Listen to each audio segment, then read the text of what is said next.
Now we're going to review the Kotter's 8-step change model with an example. The example is a company who wants to change its distribution model. First, we will create a sense of urgency. Starting with facts, the company has high distribution costs when compared to the market. The comparison can also be made with some standard or benchmark.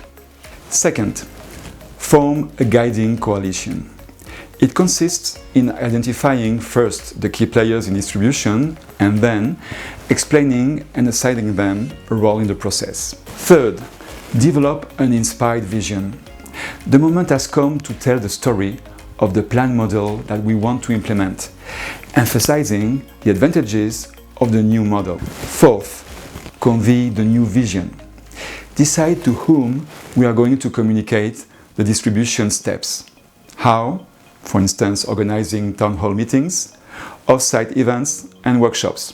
Fifth, empower others to enact the vision.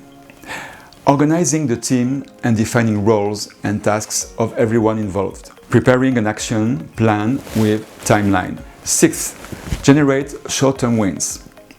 Take a geographic region with a small percentage of the total as an example, or pilot, and implement the new model and learn from experience. Seventh, sustain acceleration of the vision.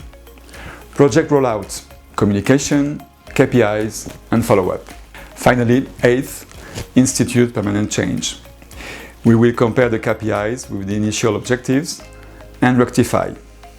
Reward, celebrate success of the teams involved. I hope that this example helped you to understand how the Kotter's model works, so you can apply it to real situations at workplace when an important change is required.